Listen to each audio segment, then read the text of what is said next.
Hello, dear students. How are you? We have been seeing about vital signs. I think up to pulse we finished, after which we didn't have time. So I'm continuing to record the respiration and other things, and we will see it. Okay.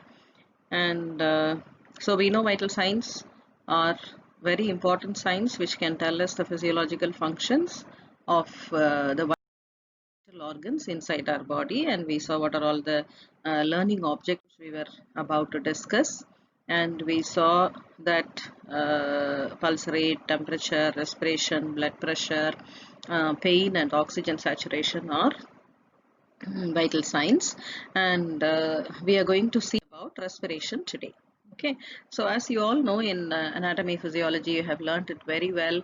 The area which controls respiration is medulla oblongata and pons, and we know respiration is the act of breathing. So we inhale some air, which is called inspiration, and we exhale carbon dioxide, which is called expiration. And ventilation means movement of air in and out. Both together are called ventilation, or you can call it as respiration also. And there are two different types of breathing. One is called costal breathing, that is thoracic breathing. Thoracic is the thoracic cavity, which is made up of intercostal muscles, ribs, and other accessory muscles also. What are the accessory muscles which you know of? Are sternocleidomastoid muscles. Okay, these are some muscles which we say as accessory muscles. Okay, and what is diaphragmatic breathing? It is the abdominal breathing. Okay, so contraction, relaxation of the diaphragm observed by movement of abdomen. Both together contribute to the respiratory movements. We can see it in the picture. So during inhalation, what is happening? The diaphragm contracts. So the ribs move upward and outward. Sternum moves outward. So the size of the thorax enlarges, and we inhale a lot of air. Okay. What is exhalation? Say the opposite things are taking place. Diaphragm relaxes, so ribs moves downwards and inward, and sternum moves inward, size of the thorax decreases, and whatever is the air which is inside, it is exhaled outside. Okay, it is a very simple mechanism. And what are the factors which can affect respiration? Exercise. When a person is exercising more, the respiratory rate increases. During stress also respiratory rate increases. And if the temperature is very high, or if the patient has fever, there also the respiratory rate increases. Low oxygen conditions, like for example you are going for trekking, you are climbing up the mountains. Okay, there the atmospheric oxygen is very less. In that situation also your body is increasing the respiration so that it can take in more oxygen and supply to the cells. Okay, and when the temperature in the environment is very low, for example in the snow area, and some medications which can depress respiration, especially the narcotics which are given for severe pain, such drugs can cause respiration to be depressed. Okay, we will study about morphine and other drugs when we go to adult one. And then increased intracranial pressure, there is some problem with the brain, there is some bleeding or some cerebral edema is there. So this also can depress the respiratory rate, because it can affect the respiratory center which is there in the brain. Okay, how do you assess respirations? First, we want to assess the rate of respiration. How many breaths per minute we take? Okay, how do we calculate the breaths? One inspiration, one expiration, and there is a small pause. There is a small gap. Okay, then again one inspiration, it starts. So one inspiration and expiration together, we call it as one breath. Okay, so how many breaths per minute we calculate? Eupnea means normal breathing rate and depth. Okay, normally you are breathing. Bradypnea means when it is slow. Okay, tachypnea means when it is very fast. Okay, last I have a summarized PowerPoint which talks about what is the normal breathing and what is abnormal breathing, and we'll be explaining about it in the lab when you are coming, when we are teaching you to do it on each other, so don't worry about it. Okay, apnea means absence of breathing, there is no breathing at all. Okay, so rate is the breaths per minute. Then depth. Okay, normal depth, see when we are breathing, the next person do not even hear any sound, they do not even know how you are breathing, so it is effortless normal breathing. But if we are having some problem, see for example you are climbing up a stair fast, okay, maybe 20 steps you have climbed up, and when you reach the top of that, you will be breathing like this deep, and you'll be breathing fast because you need more oxygen and you're breathing fast. Okay, there are some conditions where there is problem with the brain and the breathing becomes very shallow, there is no depth at all in the breathing. Okay, both are abnormal. And hyperventilation, hypoventilation, similar, those words are similar. Okay, then third aspect what we are going to check is rhythm. Okay, what is rhythm? Regular or irregular. Okay, you will find some abnormal breathing called chain stroke breathing. Chain stroke breathing means there will be sometimes deep rapid respirations, and then there is some periods of apnea, there is no breathing at all for some time. Okay, so this is usually seen in a patient who is in their dying stages. Okay, and quality or character, as I told you, their normal breathing is effortless, but if they are taking lot of efforts, they are trying to breathe, like you will find in a patient who has asthma. You have heard about asthma, right? Such people, you will find them very difficult, they cannot breathe, they want to breathe, so those things are called dyspnea. Dys means difficulty, difficulty in breathing is called dyspnea. Okay, there is one more word which you should remember, is called orthopnea. What is orthopnea? Orthopnea means, see, when the patient is in lying down position, it's very difficult for them to breathe, but if you make them sit upright, okay, they can breathe. So orthopnea means in sitting position they can breathe normally. Okay, these terminologies are very important, please study these things. Okay, and then sound of breathing. Some, as I said, when you have some problem in the lungs, okay, it is partially obstructed the airway, things like that, you will hear some sounds. Okay, stridor or wheeze, it's like a whistling sound.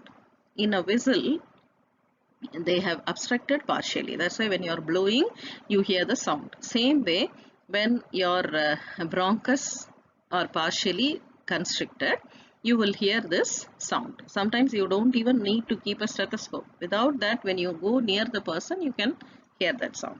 Okay, when do you hear that bubbling sound, gurgling sound?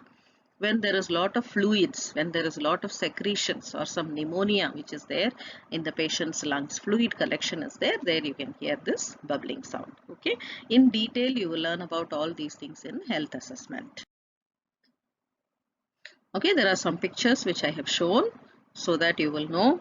Eupnea means normal respiration, bradypnea less than 10, and tachypnea more than 24. There is a mistake over here, please change it. More than 24 breaths per minute. And there is something called Kussmaul's respiration. What is Kussmaul's respiration? A diabetic patient, when their sugar level is very high, they go into some condition called acidosis. Okay, the acid-base balance of the body is changed, so they have something called acidosis, and you will find their breathing is abnormally deep and it is increased in rate. Okay, then there is one more called Biot's respiration. Again, Biot's respiration is nothing but it's irregular respiration.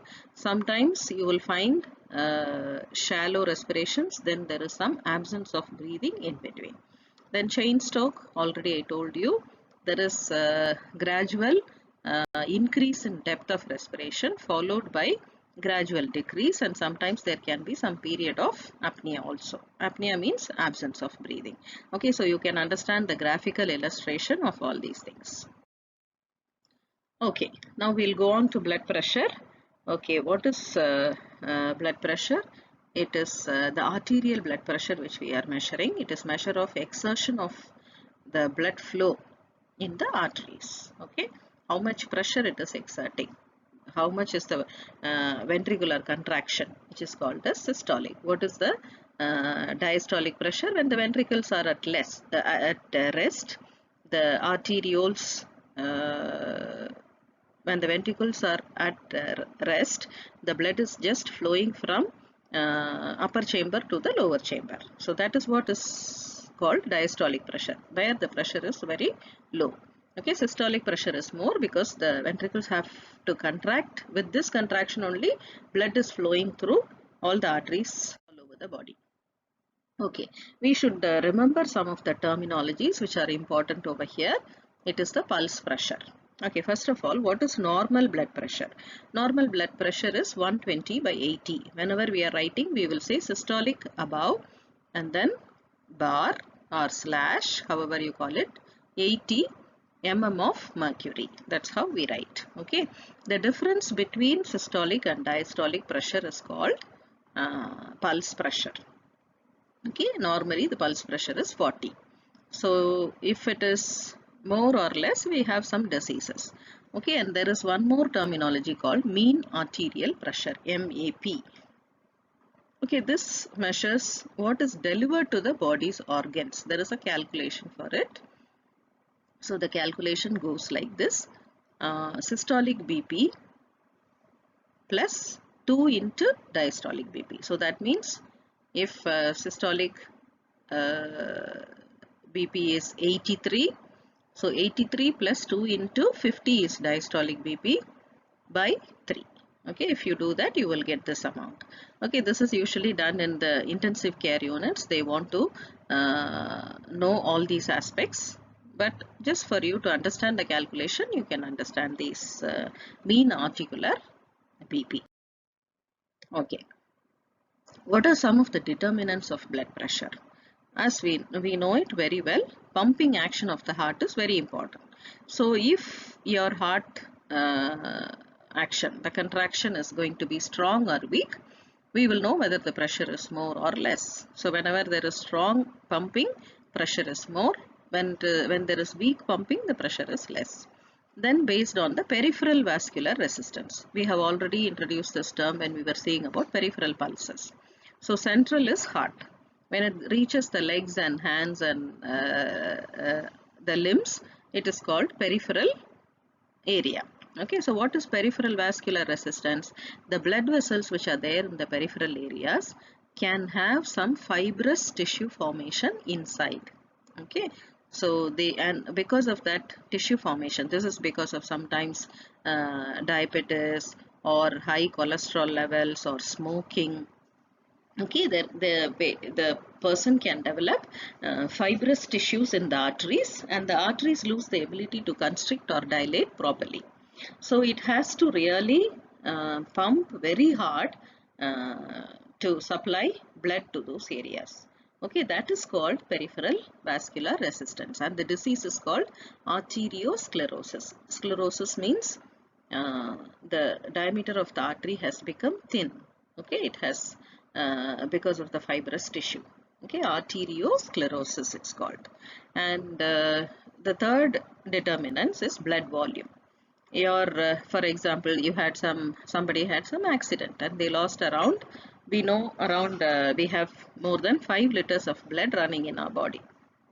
So at a time, if the person is losing around 2 liters in a very major accident, okay, what will happen? So the blood pressure will drop, okay, because the blood volume is very less. Initially, the body will try to compensate by increasing the blood pressure, but slowly you will find the blood pressure dropping down. The patient will go into a state called shock. Okay, and blood viscosity. What is blood viscosity? Blood viscosity is nothing but a thickness. Okay, if they are going to have RBC, more RBC, there is a condition called polycythemia. That means increased number of red blood cells in the blood. That can sometimes cause problems. Okay, if the blood is going to be very thick, the pressure will be more, because heart has to take more effort to pump that blood out of the heart. Okay, so all these are determinants of blood pressure. Okay, and some of the factors which are affecting blood pressure: age. What do you think? How age is affecting? Okay, when they are small children, the blood pressure is low. As they become adults, the blood pressure is normal, that is 120 by 80, and as the age is advancing, the blood pressure also uh, increases. Okay, especially the systolic BP is very high in older adults. And then exercise, stress, for sure we know they both increase the blood pressure. Okay, and then race.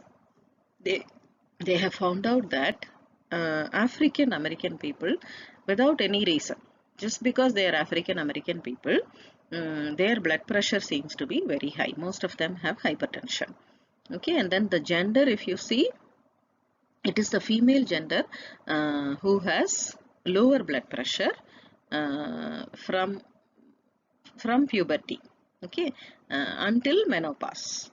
The male blood pressure is higher, but after menopause, even females have high blood pressure. Okay, that's because of some of the hormones which they have, because of the menstruation which they have, the blood pressure is low. So these things make difference in the gender. Then when you see medications, okay, some medications can decrease blood pressure, some medications can increase blood pressure. So those things, when we are learning about diseases, we can understand. Then obesity. Obesity always is a cause for hypertension. So it increases the blood pressure. Okay, then diurnal variations. We saw about temperature in the diurnal variation. Same way, here also the diurnal variation is playing a very important role. That is, it is the blood pressure is lowest in the morning time, and then it peaks in the afternoon, late evening time. It is higher. Okay, and the last one is the temperature. We know when there is fever, as the temperature increases, the blood pressure also increases. Okay, this picture I'm not concentrating more because these are some of the blood. Okay, the blood pressure can be measured with the help of a machine called sphygmomanometer. Okay, this is a part of sphygmomanometer which is very important. You would have seen when they are taking blood pressure, they tie this. This is called cuff around your hand, and then it is connected to a manometer. Then they do the blood pressure. You are going to learn it in the laboratory. We'll show you and we'll explain all the parts. Why I put this picture is, this is very important. Okay, according to each age group, we have different size of bladder and the cuff. Okay, and if the size is if you don't choose appropriate size, that also can affect the blood pressure reading. So we have to be very careful in choosing. And how do we assess blood pressure? As I said, we have sphygmomanometer, we have aneroid, okay, manometer, and we have digital also. Digital, we can use it at home. Aneroid, usually we use it in the community. This is in the hospital setting. Okay, we have some of the machines also which can be used for checking vital signs. We'll introduce all these things in the laboratory. What are the sites? Usually we use upper arm, brachial artery we use. Sometimes if arms have some problem, then we may use the thigh area, which is the popliteal artery. But it's very rare, only in the arm we use check blood pressure. We have something called direct and indirect method. In ICUs, when the patient is very sick, the tubing is inserted into the arteries directly and we can measure. That is called invasive. Okay, how we are using sphygmomanometer from outside, how do we check? It's called indirect method. Okay, don't worry about all these words, Korotkov sounds. When we are going to keep our stethoscope and listen to this sound, and how we are going to check blood pressure is called Korotkov sounds. Just remember the word alone. Okay, and how we are going to use two methods to check BP, auscultatory and palpatory method. Okay, we will demonstrate it in the lab for you so that you can understand it better. Okay, now when the blood pressure, as I said, the normal is 120 by 80. When it is above 120, it is called hypertension. There are two different classification of hypertension. One is called primary hypertension. Okay, there is no cause. Okay, the blood pressure is just high. Then secondary hypertension, it is because of a known cause. What are some of the causes? As I told you, arteriosclerosis. There is thickening of the arteries. Okay, it can be because of cigarette smoking, obesity, alcohol consumption, lack of exercise, the cholesterol is high. Okay, one of these reasons can lead to arteriosclerosis, that is thickening of the arterial walls, which can lead to hypertension. So there is a cause, okay, for secondary hypertension. And the Joint National Committee for Detection, Evaluation, Treatment of High Blood Pressure, they have given a classification. When do they say normal? 120 by 80. Okay, pre-hypertension. Then there is stage 1, stage 2. Okay, so if you know this, when you're checking on the people, you can understand, okay, so this is the classification. You're in stage 1. Okay, better you can do some exercise and do some lifestyle modification, or they can be started on medication. All those decisions will be done based on this classification. Okay, and when the blood pressure is below normal, we call it as hypotension. There is one more term which is very important for you, is called orthostatic hypotension. You know what is orthostatic hypotension? Okay, a person is lying down. When you are getting up, when you change your position suddenly, okay, that can lower your blood pressure and you will feel dizzy or you will feel giddy. Okay, so this happens in most of the patients, like after surgery, because they did not eat properly for 1 or 2 days during surgery, or it can happen when the patient is on medication for hypertension. So drastic change in position can cause lowered blood pressure. So we have to advise the patient to change their position slowly. First you get up and sit in the bed. Then slowly put your legs down. Move your legs so that there is good circulation to your head also. Then you get up and stand. Okay, so this is called orthostatic hypotension. The blood pressure can go down because of drastic position change. Okay, so this is about blood pressure, and we'll go on to the last one, which is oxygen saturation. What is oxygen saturation? I think this has become very important during this COVID time. And COVID, the coronavirus infection is commonly seen in the lungs. Okay, and it affects the breathing, and which is detected mainly by the oxygen saturation. Okay, and we can identify the patients are going into problems with the help of this. At the same time, if the patients are improving also, we can identify with this. Okay, so it is the amount of oxygen which is carried by the blood. So in the peripheral area we can see this, and I'm sure you know hemoglobin, which is present in red blood cells, are the ones which carry oxygen, okay, to the cells. And this machine, the small sensor like machine, is attached on the finger of the person, and the finger should have good blood circulation. This can record the oxygen which is running inside. Okay, this oxygen should be always 95 to 100. If you find that it is below 95 percentage, that patient will be started on extra oxygen. Okay, if it is going to be still going lower, we need to take them to ICU, we need to put them on some special ventilators and other things. Okay, so it can detect hypoxemia. What is hypoxemia? Less oxygen in the blood. Okay, before the clinical signs and symptoms, we can identify this. In the picture, do you see the upper part is 98? Okay, this is oxygen saturation. What comes down is the heart rate. Both can be identified with this. Again, in the lab, you are going to do this and see, so you will understand it better. So what are the factors which affect the accuracy? The hemoglobin, isn't it? So hemoglobin is the one which is carrying oxygen. If the hemoglobin is going to be very low, like patients are anemic, then the saturation can be less. And also the circulation which is there in the peripheral area. For example, for a diabetic patient, if the circulation is reduced, again you will find the saturation to be low. Then activity also can affect the saturation.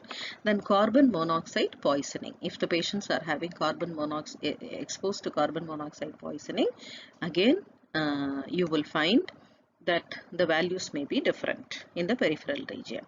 Okay, and so as I said, the normal is 95 to 100.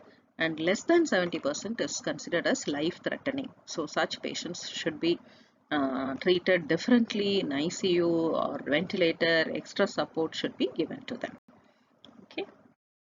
So to summarize, I have put a small table which talks about what is the normal range, what is the terminologies for temperature, pulse, respiration, blood pressure, oxygen saturation and pain. I want all of you to go through this in detail. For now, I am not explaining about pain because we have a separate PowerPoint on pain management. Because pain is a separate chapter in your book, we give little more importance to pain. I have even given you an assignment to work on it because pain chapter is very important. We will see that in the next class. Okay, so you can I have explained about all these terminologies. Only thing, just for your remembrance, if you study this summarized table, it's very easy for you. So what are the nursing diagnoses which are relevant to this? Pulse and BP is concerned about the heart. So you can say when they both are abnormal, there is a decreased cardiac output. Okay, and deficient fluid volume. So we saw in many conditions like dehydration, there will be change in pulse and blood pressure. So you can write about deficient fluid volume. Then when you are coming to respiration, it is the ineffective airway clearance. If the airway is full of secretions, I said some different sound and all you will hear. Okay, so you can make this nursing diagnosis ineffective airway clearance. Then I said about a condition called asthma, isn't it? There is bronchoconstriction. Partially the bronchus is closed. In such situations, you can say ineffective breathing pattern, or the patient has undergone some chest surgery. So he is not able to expand the chest well and breathe. So you can say ineffective breathing pattern there. Okay, when do you say ineffective peripheral tissue perfusion? SpO2 is very less.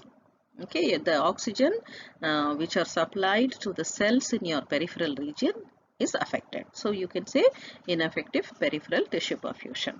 Okay, so all these are some of the nursing diagnoses which you can think in vital signs. Okay. Okay, when we come to summary, vital signs reflect changes in body functions and many factors are affecting person's vital signs. We saw for temperature, pulse, respiration, blood pressure and saturation, isn't it? And nurse has to assess the vital sign daily, documents and reports if it is necessary.